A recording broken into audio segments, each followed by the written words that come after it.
नमस्कार मित्रांनो, आपण आलेलो आहे सुलीभंजन खुलताबाद येथे, जे की परियोका तलाव आहे. ही दर्गा आहे हजरत शाह शेख म्हणून, आणि हे परियोका तलावचं बोर्ड आहे.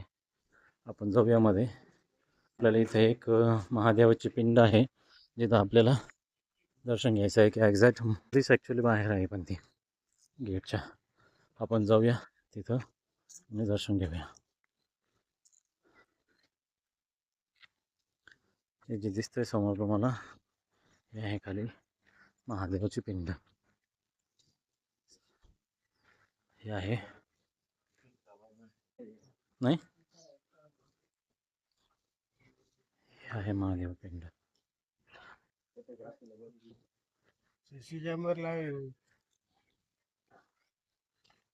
हर हर महादेव. नाही, ए नाही, ते मग बॅगमध्ये फुलं आहे तेवढे द्या ना. राहू दे, बॅग राहू दे, बॅग राहू दे.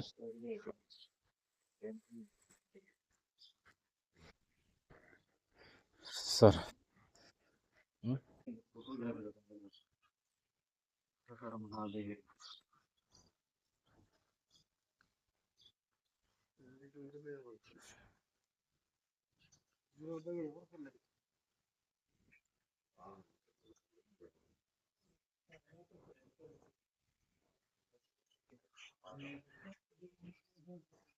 पाणी पाहिजे होतं पाणी.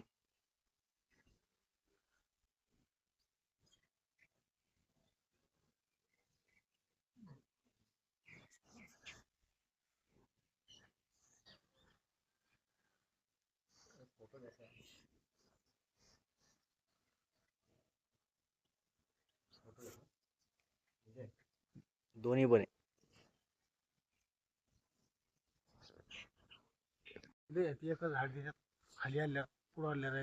हां हां, कशाच झाले पण नेमकं वेगळंच दिसते मला. गोल गोल घ्या पण काय. हम्म. एकटं झाड आहे बाई, ते मला तेव्हा असंच पाण्यात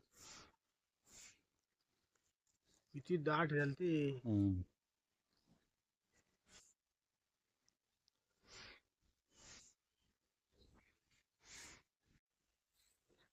असं म्हणतात की इथं 850 वर्षापूर्वी एक हे राहत होते मौलानी. त्यांनी जे इथं त्यांच्या आशीर्वादाने हे फळ जर खाल्लं तर खूप ज्यांना मूल होत नाही त्यांनाही मूल होत होतं. हेच एक परखण्यासाठी इथं एक हे जड आला होता की त्यांनी हे फळ खाल्लं आणि त्याला सुद्धा बाळ झालं. आणि त्याची आता तुम्हाला मी कबर दाखवतो. ती कबर त्याची आहे की त्याने बाळ झालं आणि ते बाळ होताच वारलं, असं इथल्या मौलांनी आम्हाला सांगितलं आहे.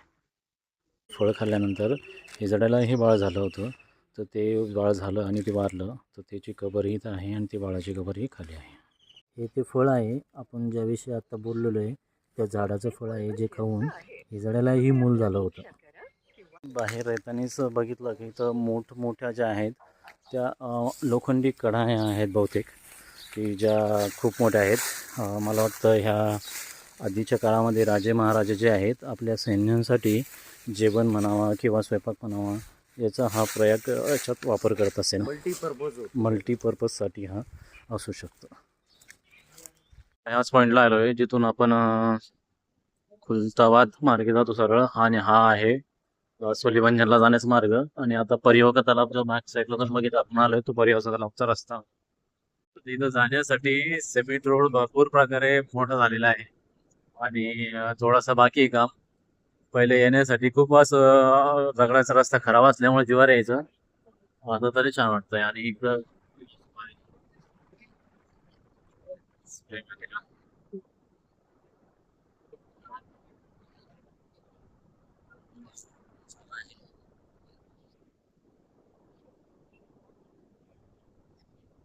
काय झाड आहे राव इकडं.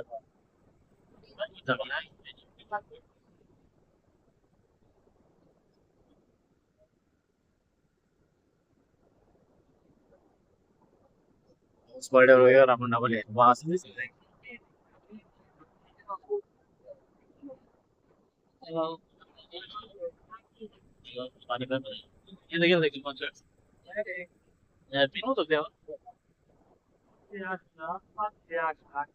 अच्छा प्रूफ सोबत नाही गेले का ते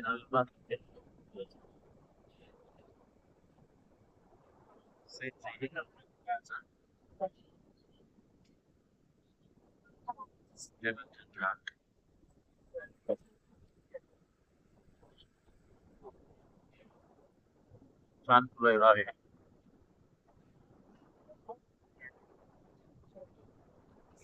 सुलीभांजा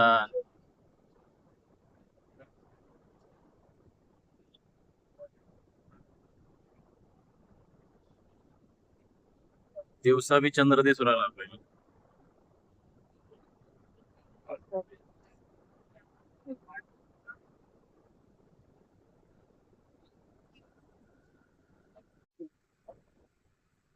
जरा अकॅडमीची प्रॅक्टिस चालू आणि आपण निघालोय वरती सुलीभांजाला. आपण आलोय सुलीभांजाला आता. इथं वेस्ट कमान बनवण्याचं काम चालू आहे. जे की सुलीभांजांचं मंदिरात वरती एंट्री करताच लागतंय. आणि इकडून हे तलाव होता जो सूर्यकुंड चंद्रकुंड आहे जो तिथं बांधलेला आहे.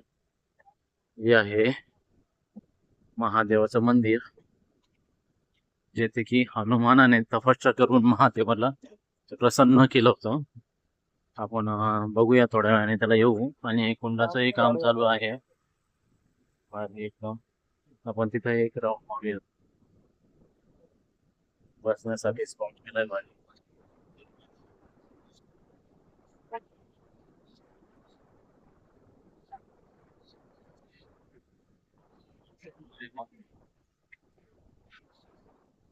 चला आता जाऊया दत्त मंदिरकडे. आपल्याला जिथं की अं, दत्ताचं मंदिर आहे.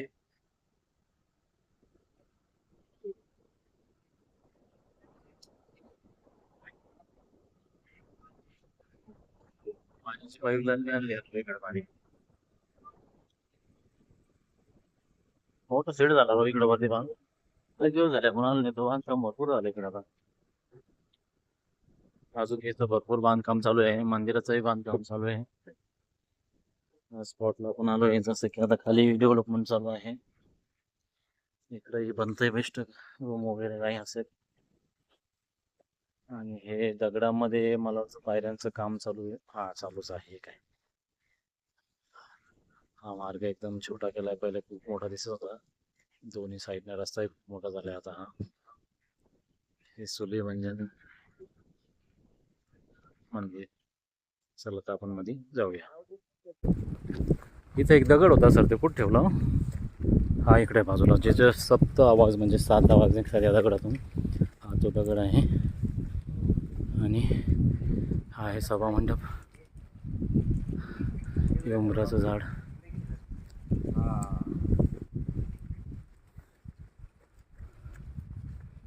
चला आपण जाऊया मध्ये दर्शन घेऊया.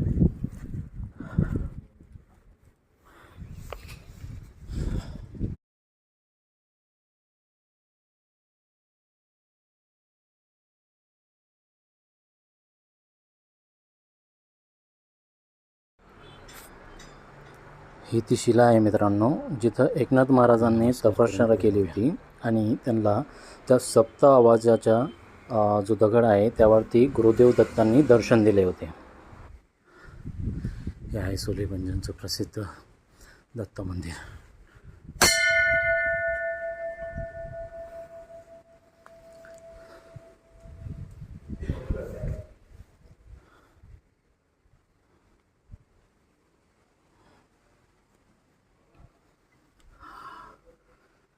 छान अशी मूर्ती आहे दत्ताची.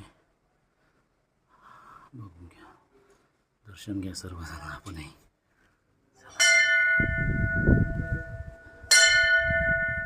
एकदम छान असं सभामंडप बांधलेला आहे.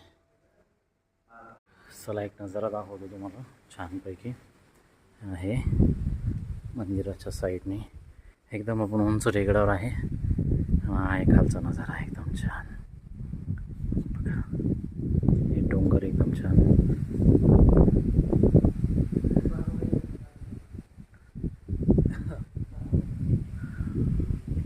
काय धुकू दिसतो काय नेमकं ठेव काय. तो बघा तो देवगिरी किल्ला आहे. तिथं खूप धुकं दिसेल तुम्हाला. आहे देवगिरी किल्ला.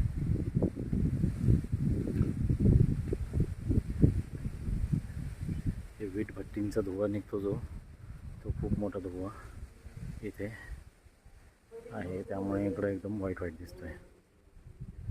मंदिराचं काम चालू आहे. तर मंदिराच्या बाजूला डाव्या साईडला जे आहे तर संजीवनी शिला ठेवलेली आहे, जी समोर होती आधी. ज्यामध्ये या शिलेवर हलकासा आघात केल्यावर सप्तसुरांची प्रचिती येते. जसं आपण आता बघू शकता की आमचे सर जे आपल्याला आवाज काढून लागतील.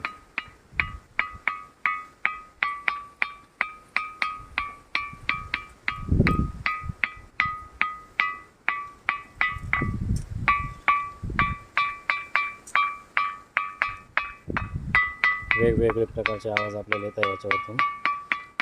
म्हणजे जसं की पंचधातूमध्ये बनलेली अशी एक शिला अशी वाटते, ज्यावरतून आपल्याला वेगवेगळे आवाज येतात. म्हणजे हे बघा चेंज झाला बघा. बघा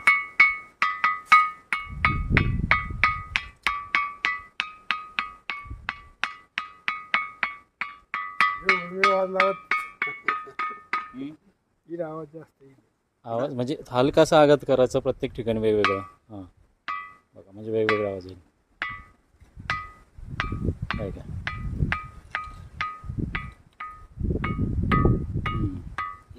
चेंज होता लगेच झाला चेंज. काय म्हणजे देवाची लीला तुम्ही पहा ना, काय असू शकतं, कसं वाजतं, काय वाजतं, कसा आवाज निघत असेल. बरं ते असं वाटत दगडाचा आवाज आहे.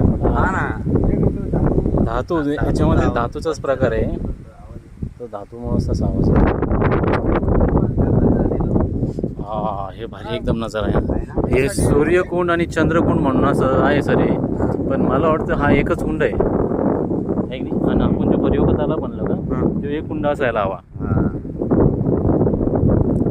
एकदम भारी बनवलं यांनी.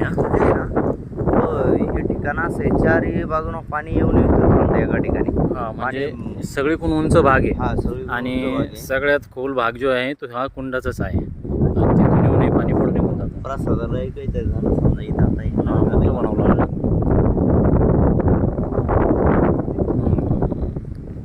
छान बनवलं यार. पण हे कुंड बघा तुम्ही, त्याचं चारी बाजूनं आता फेरी मारता येईल आणि त्याच्यावर मध्ये जाता येईल असं बनवलं. आपण आता जाऊ पाणी आपण जाऊन आत तिकडे.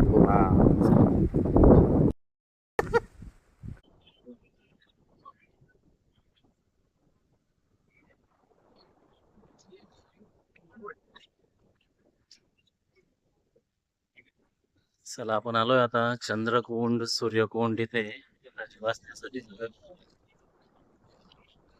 छान प्रकारे झाडं लावलेली तिथे आणि एक नंबर काम केलेलं बॉसर नितीन भाऊ. आपण आलो त्यावेळेस काय तो गेला. बाबा आपण आलो तेव्हा याचं बांधकाम हे चालूच होतं ना. एकदम जाण्यासाठी छान वाटलं तिथे. आणि फेरी मारण्यासाठी मोठा राऊंड केलेला आहे, जेणेकरून कितीही पर्यटक जरी आले किंवा यात्रेनिमित्त दर्शनासाठी आले दर्शन घेता येईल. आणि इथं जागा ही पुरेल. सूर्यकुंड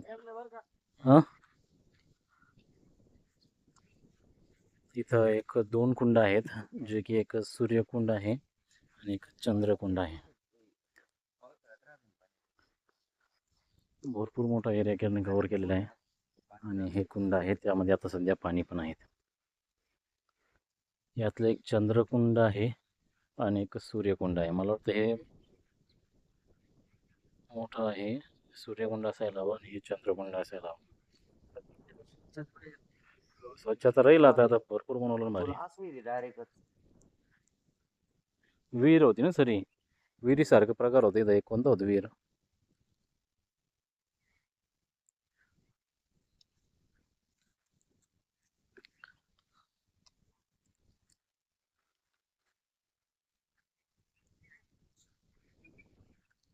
चला तर आपण जाऊया. इथं महादेवाचं मंदिर आहे. हे आहे महादेवाचं मंदिर जिथं हनुमानाने तपश्चर्या केली होती महादेवाला प्रसन्न करण्यासाठी. आणि आत गेल्यावर एवढं शांत वातावरण आहे की योगा करण्यासाठी किंवा ध्यान लावण्यासाठी एकदम छान आहे. आणि तेव्हाच हे जुनं मंदिर आहे एकदम प्राचीन. म्हणजे हनुमानाने तपश्चर्या केली म्हणजे विचार करा केव्हाच किती जुनं असू शकते हे मंदिर. तर आपण तिथे जाऊया आणि ध्यान करूया.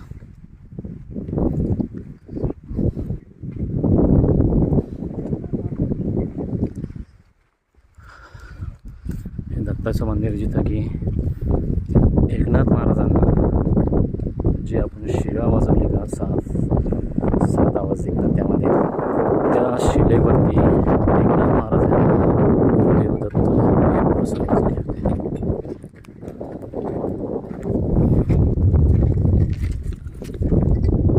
चला इथून मध्ये जाण्याचा मार्ग आहे. आपण पुढं जाऊया. हे बघा ही एक शिला आहे इथं. खूप जुनी आहे जी मला वाटतं मंदिराचा एक भाग असायला हवा, खांब असायला हवा. आणि हे मंदिर आहे जुनं नंदी जो तुटला आहे.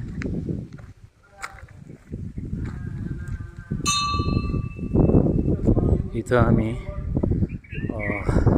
बुद्ध पौर्णिमेच्या रात्री एक मुक्काम केला होता. जे की आम्ही इथं पायी आलो होतो खालून आणि इथे येऊन आम्ही मुक्काम केला होता रात्री आणि सकाळी आम्ही इथून परत गेलो होतो.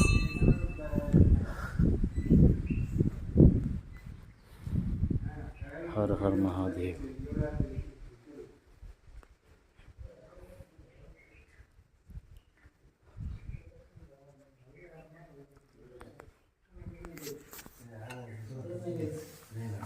हर हर महादेव. हे आहे महादेवाचं मंदिर. हे महादेवाची पिंड. चेंज करून टाकला मी ते. हे बदल झालं. हां पहिले हे नव्हतं ना याच्यावरती हे लावलेलं आहे कवर कवच.